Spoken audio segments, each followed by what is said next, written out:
Saatnya Anda menyaksikan Kompas Bisnis, Saudara, bersama saya, Ian Rahman. Saudara, Direktorat Jenderal Pajak Kementerian Keuangan menunjuk aplikasi kebugaran Strava sebagai pemungut pajak pertambahan nilai perdagangan melalui sistem elektronik PPN PMSE.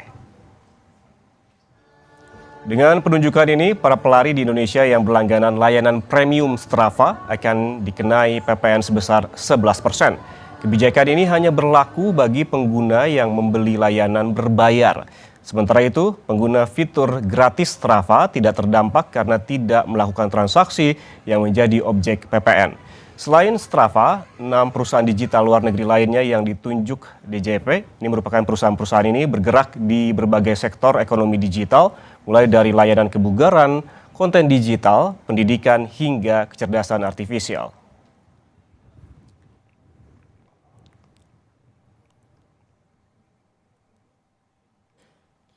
Hingga 31 Mei 2026, Saudara, total penerimaan negara dari berbagai sektor ekonomi digital telah mencapai 52,85 triliun rupiah.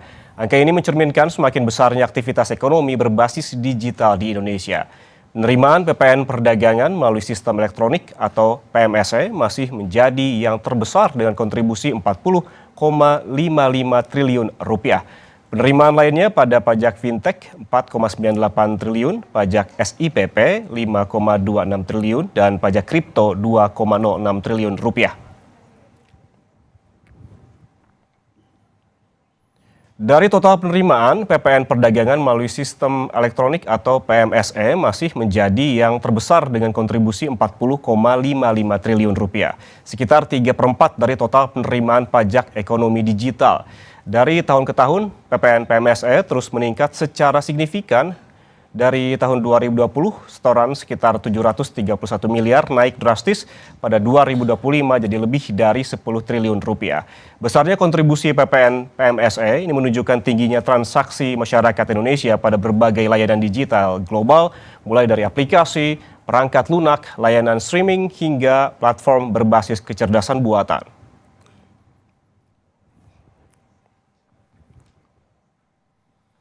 Selain terkait dengan aplikasi digital Strava, pemerintah juga resmi menerapkan pajak penghasilan dari perdagangan elektronik atau e-commerce. Kementerian Keuangan menunjuk 4 loka pasar atau marketplace untuk memungut PPh tersebut dan dimulai pada 1 Agustus 2026. Direktur Jenderal Pajak Kementerian Keuangan Bima Wijayanto menyebut keempatnya adalah Shopee, Lazada, Tokopedia, dan Blibli. Dipilihnya 4 marketplace tersebut didasari pada beberapa faktor seperti nilai transaksi dan juga total akses platform dalam setahun. Bimo menegaskan implementasi e-commerce bukan aturan baru dengan mengecualikan beban untuk 6 kategori seperti wajib pajak beromset di bawah 500 juta rupiah per tahun. Kami sebagai wakil dari pemerintah, Direktorat Jenderal Pajak, menunjuk 4 marketplace sebagai pemungut PPh pasal 22. Langkah ini merupakan bagian dari upaya kami untuk terus memperbaharui, untuk terus membangun tata kelola perpajakan yang lebih fair, lebih simpel, dan lebih sesuai dengan perkembangan ekonomi digital. Sementara itu, Asosiasi E-commerce Indonesia menanggapi penunjukan 4 loka pasar atau marketplace sebagai pemungut pajak penghasilan e-commerce. Dibilang begitu, Saudara, saat ini keempat marketplace dalam masa penyesuaian sistem selama 1 bulan ke depan. Dengan demikian, pemungutan PPh e-commerce atas resmi berjalan mulai Agustus 2026. Ketua Umum IDEA, Budi Primawan, bilang pengusaha online telah mendapatkan informasi pemungutan pajak.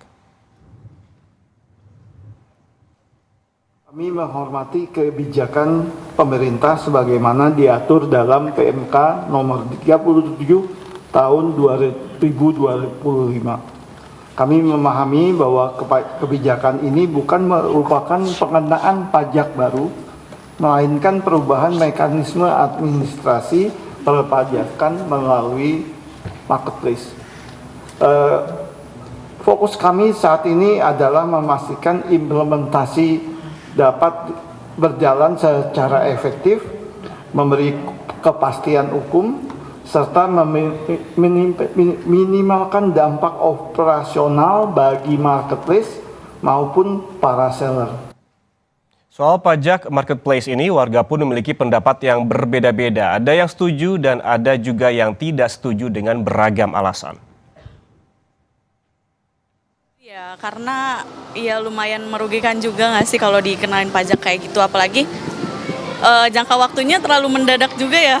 Kalau dari mulai kapan Kak kenaikannya? Oh, dari Agustus tuh kayaknya terlalu mendadak ya. Oke, pertama gini, kami sebagai guru beberapa ada juga yang memang dia sebagai punya sampingan di e-commerce ya. Guru mengambil pekerjaan sampingan sebagai pedagang di e-commerce itu kan karena memang gajinya itu kan kurang bagi kami sebagai guru gitu kan. Lah kalau misalkan e-commerce dipajakin, udah mah kita jadi guru gaji kecil. Sekarang kemudian e-commerce-nya dipajakin, apa nggak tambah nyungsep kita? Untuk pedagang e-commerce dikenakan pajak, ya menurut saya fair-fair aja sih gitu. Karena kan saya selaku pedagang di mall gitu kan, sewa toko aja sekarang mahal banget gitu loh. Saya nggak menganggap mereka pesaing sih, cuman rezeki udah diatur ya. Jadi untuk yang offline atau online store pun kan pasti ada rezekinya masing-masing gitu. Menurut saya sih ya fair-fair aja sih kalau pemerintah misalkan mau kasih peraturan pedagang e-commerce dikenakan pajak. Saudara, DJP menunjuk 4 marketplace untuk memunguti pajak para pedagang online, juga menunjuk 7 aplikasi termasuk Strava untuk memajaki penggunanya. Mengapa pajak digital terus digenjot? Seberapa besar potensi kontribusinya terhadap penerimaan negara? Kita bahas bersama Ahmad Nur Hidayat, ekonom dan juga pakar kebijakan publik UPN Veteran Jakarta. Mas Ahmad, selamat pagi, apa kabar? Selamat pagi Mas Ian, kabar baik, semoga sehat semua. Alhamdulillah. Mas Ahmad, ini sebetulnya apa sih yang menjadi masalah utama ekonomi digital yang semestinya lebih urgent dibereskan terlebih dahulu sebelum kita membahas lebih jauh terkait dengan pajak marketplace ini? Jadi sebenarnya pemerintah mencatat ya berbagai laporan bahwa transaksi digital itu sudah semakin meningkat. Sebutlah misalkan transaksi tahun 2024 tuh tercatat ada 487 triliun ya, nilai yang sangat besar. Dan pemerintah berpikir bagaimana nilai ini bisa menambah juga kepada penerimaan negara melalui pungutan pajak. Saya kira itu negara membutuhkan penerimaan yang kuat dan saya kira secara prinsip juga bisa dibenarkan. Tetapi ya Ian, akan ada sejumlah masalah dalam hal implementasi ya, terutama yang sedang ingin diberlakukan ini, Ian. Oke, berarti kini kan pemerintah sebelumnya bilang bahwa penerapan pajak marketplace ini berdasarkan prinsip keadilan dengan pedagang offline. Sampai sini, apakah Anda sepakat? Jadi sebenarnya baik itu pedagang offline ataupun online itu sebenarnya punya beban sendiri. Jadi salah kalau mengatakan pedagang online ini nggak ada bebannya. Oh enggak, pedagang offline ada bebannya betul. Sewa ruko dan sewa tempat sebagainya itu banyak sekali bebannya sebagaimana konvensional bisnis biasa. Tetapi yang terbaru dalam bisnis online juga mereka punya beban. Setidaknya ada beban komisi yang harus mereka sharing, beban layanan, beban iklan, dan tentunya mereka ketika ini di dunia online ya, mereka tidak bisa mengambil margin yang terlalu besar. Kenapa? Karena mereka pasti tidak laku. Ini perang harga di dunia online itu jauh lebih sengit ya, Ian, dan tentunya margin mereka ya itu juga sebetulnya sangat tipis dibandingkan dengan yang offline. Jadi baik itu offline ataupun online punya beban tersendiri ya, kita menganggap itu sesuatu yang wajar karena setiap aktivitas ekonomi ada bebannya, tetapi apakah pengenaan yang sama ini akan menjadi satu aspek keadilan? Tentunya tergantung bebannya. Kalau bebannya sudah sangat tinggi dan marginnya tipis, saya kira pengenaan beban yang sama dengan yang offline itu akan jadi problematik ya. Kalau kita berbicara soal keadilan pajak, Mas Ahmad tadi juga Anda sempat menyinggungnya. Apa saja sih yang perlu dipertimbangkan dengan narasi keadilan pajak ini? Dan sebetulnya di mana letak persoalannya? Apakah termasuk adanya migrasi ke marketplace karena adanya perubahan perilaku konsumen yang kita ketahui bahwa akhir-akhir ini dari offline ke online itu banyak sekali begitu perpindahannya? Ya, sebenarnya kan teman-teman yang menjadi pedagang online ya, baik itu individu ataupun corporate, itu kan karena didasari ekosistem pasar kita sudah berubah ya. Dengan digitalisasi ini Orang ingin segalanya serba mudah, kemudian bisa comparable harganya dan mendapatkan yang terbaik. Dan saya kira mereka memanfaatkan ini ya, para teman-teman kita di pedagang online. Tentunya kalau kita melihat aturan yang dikenakan oleh pemerintah saat ini melalui PMK 37 2025 itu kan mengenakan nilai 0,5% dari omset ya. Dan sebenarnya omset itu buat pedagang online itu jangan dilihat sebagai omsetnya besar, untungnya besar. Belum tentu, Yan. Jadi kalau misalkan kita bicara adalah omset pedagang online, ya bisa jadi omset mereka besar. Tetapi kalau kita melihat marginnya, tadi mereka harus dikenakan biaya komisi, kemudian ada biaya layanan, ada juga biaya retur ya kalau mereka kemudian memperlakukan COD dan itu resikonya juga sangat tinggi. Kira-kira dengan model bisnis mereka itu keuntungan mereka itu sebetulnya 5% itu sudah cukup bagus. Nah, ketika keuntungan yang tipis ini ya kemudian harus juga dipajaki, tentunya ini akan mengganggu secara sistem keadilannya begitu. Mereka bermigrasi dari offline ke online karena mereka melihat offline ini sudah semakin menurun, mereka berharap di online, tapi begitu mereka masuk di online, margin yang super tipis itu pun kemudian mereka harus pajaki. Nah, ini menunjukkan betapa ada perasaan ya dikejar-kejar oleh pajak begitu ya di dalam melakukan aktivitas ekonomi. Jadi mereka merasa tidak ada satu ketenangan ya ketika narasi yang disampaikan adalah Anda harus membayar pajak karena pajak itu adalah Anda menikmati keuntungan yang besar. Padahal tidak seperti itu yang kenyataannya. Oke, berarti ada 0,5% dari omset dan juga jangan mengartikan bahwa omset yang besar juga ini serta-merta disertai dengan keuntungan yang besar begitu ya Mas Ahmad. Kemudian apakah dengan pungutan pajak ini semakin membuat adanya ketimpangan antara omset dengan laba para pedagang ataupun margin yang seperti Anda sebutkan tadi? Namun kita bahas usai jeda. Mas Ahmad tetaplah bersama kami di Kompas Bisnis.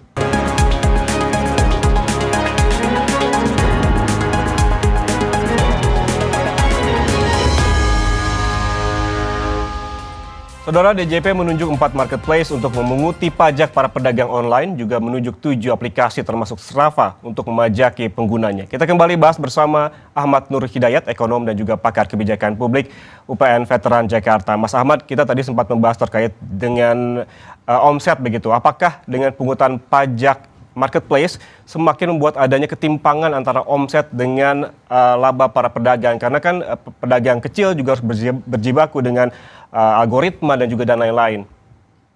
Iya, jadi begini, kita tidak sedang menolak pajak marketplace ya, Mas Ian ya. Tapi kita ingin mengingatkan bahwa memang negara membutuhkan penghasilan, tetapi dalam proses pemungutan pajak ini harus adil.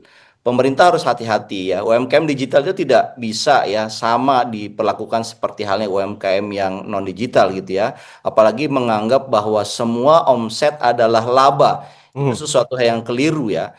Yang kalau saya perhatikan teman-teman di UMKM digital ini adalah mereka kena biaya komisi, margin mereka juga tipis. Kalau mereka jual terlalu mahal, mereka ditinggal customer.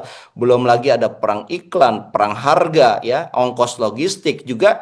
Satu yang mereka tidak kendalikan adalah algoritma. Algoritma marketplace itu tidak mereka kendalikan, UMKM kendalikan gitu. Artinya sebenarnya beban mereka juga signifikan luar biasa. Sehingga kalau kita menganggap omset adalah laba dan dikenakan dari material omset itu, tentunya ini akan sangat memberatkan buat UMKM digital. Yang kedua, saya kira kita memang perlu ya kalau menggunakan sistem yang berkeadilan, Pras. Perpajakan itu harusnya lebih detail lagi, lebih transparan lagi, lebih akurat lagi gitu. Kalau ini kan ingin mengambil simpelnya aja. Ketika omsetnya sekian ya kali 0,5%. Meskipun saya kasih catatan pemerintah juga punya kebijakan mereka yang di bawah 500 juta bisa tidak dikenakan PPh 22 yang 0,5% itu. Tetapi lagi-lagi syaratnya adalah harus menyatakan harus mengirimkan surat. Nah, kita tahu UMKM kita ini kan tidak semuanya well educated ya, Ian. Jadi syarat yang membuat mereka harus mengirimkan surat, belum lagi template-nya seperti apa, ini juga akan membebankan buat teman-teman yang di bawah 500 juta. Hmm, hmm. Berarti seberapa penting transparansi itu perlu dilakukan oleh pemerintah dan transparansi seperti apa yang perlu dilakukan, Mas Ahmad? Ya, saya kira pengenaan pajak marketplace ataupun pajak digital lain itu perlu dibuat satu paradigma baru ya. Jadi jangan ada kesan warga yang menggunakan layanan digital ini seperti kayak dikejar-kejar oleh pemerintah mengenai pajak digitalnya. Padahal ini baru satu sisi ya. Sisi yang lain adalah mereka yang digital juga butuh perlindungan dari pemerintah. Ekosistemnya butuh dibuat yang mendukung. Saya kira ini juga narasi yang harus disampaikan oleh pemerintah supaya balance, bukan hanya keuntungannya yang ingin didapatkan yang melalui pajak, tetapi ekosistem mereka juga harus dibiarkan sehat. Itu yang pertama. Yang kedua, saya kira pemerintah juga harus peduli ya bahwa jangan melihat sesuatu yang wah ini transaksinya luar biasa, tetapi lihat nature dari digital ini. Nature dari digital ini Anda tidak bisa mengambil margin besar. Jadi margin Anda itu harus sangat efisien begitu ya, sehingga mereka bisa survive. Nah, prinsip inilah yang harus difahami betul oleh para policy maker supaya nanti dalam implementasinya mereka tidak mengenakan sesuatu yang tidak fair kepada teman-teman UMKM digital ini. Intinya ekosistemnya juga harus sehat begitu, dimulai dari ekosistem. Tapi kalau kita berkaca pada sisi lain begitu, ada juga dari sisi asosiasi seperti IDEA begitu yang menyatakan kesiapannya terkait dengan aturan ini. Apakah ini menurut Anda serta-merta mewakili kesiapan jutaan pedagang kecil di marketplace? Ya, saya kira tidak serta-merta ya, karena kan banyak ya, terutama yang kecil-kecil ini kan mereka tidak punya asosiasi ataupun perkumpulan gitu ya. Mereka survival ya. Kalau kita tadi dengarkan ada guru yang berprofesi juga pedagang online dan sebagainya. Nah, saya kira ini kita nggak bisa melihat dari satu dua aktor saja atau asosiasi saja. Kita harus melihatnya bagaimana memahami nature ya dari UMKM yang bergerak di digital ini. Kalau nature-nya kita sudah pahami dan kemudian kita mengimplementasikannya dengan adil, saya kira tidak hanya satu dua asosiasi, ini bahkan didukung oleh semua ya mereka yang terlibat dalam perdagangan online ini. Kian. Selain terkait dengan marketplace, tadi juga ada materi yang kita sempat bawakan, Mas Ahmad, terkait sorotan lainnya adalah DJP yang juga menunjuk 7 aplikasi, termasuk aplikasi olahraga Strava, untuk memungut PPN para penggunanya. Anda melihat ini sebagai langkah untuk memaksimalkan pendapatan negara atau saat ini pemerintah tengah mencari celah hingga yang paling kecil sekalipun untuk menutup defisit APBN? Iya, saya kira ini salah satu upaya pemerintah ya untuk meningkatkan penerimaan negara. Kita tahu penerimaan negara ini kan mengalami penyusutan terus ya karena basis pajaknya kan turun. Kelas menengah juga dirasakan sebetulnya sedang turun. Makanya basis pajaknya perlu diperluas. Ini salah satu langkah pemerintah untuk memperluas itu. Tetapi jangan sampai ada kesan nih, Pras. Ini kelas menengah terutama ya. Dia PPN saat belanja kena. Ya, kemudian PPN saat streaming ya dia YouTuber atau content creator juga kena. Ya, PPN dalam aplikasi e-commerce dia kena. Sekarang PPN untuk aplikasi olahraga yang sebetulnya mereka butuhkan untuk menunjang fisik mereka itu juga kena.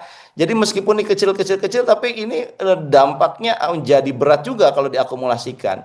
Kita perlu hati-hati ya, jangan sampai perluasan pajak yang diinginkan oleh pemerintah itu dipersepsikan bahwa negara ini terlalu cepat memungut pajak dari aktivitas digital warga gitu. Nah, kalau ada dianggap terlalu cepat ya akhirnya kan ada ketidaknyamanan. Ya apalagi nih kelas menengah ini sebetulnya sedang banyak yang turun kelas ya dan ini harusnya disupport ya, bukan malah ada perasaan dikejar-kejar oleh pemerintah dalam hal pajaknya begitu. Oke, sederhananya berarti menurut Anda ini lagi-lagi kelas menengah yang kena dampaknya begitu ya, Mas? Bahkan mereka yang butuh pelarian dari himpitan ekonomi dengan berolahraga juga dipajaki.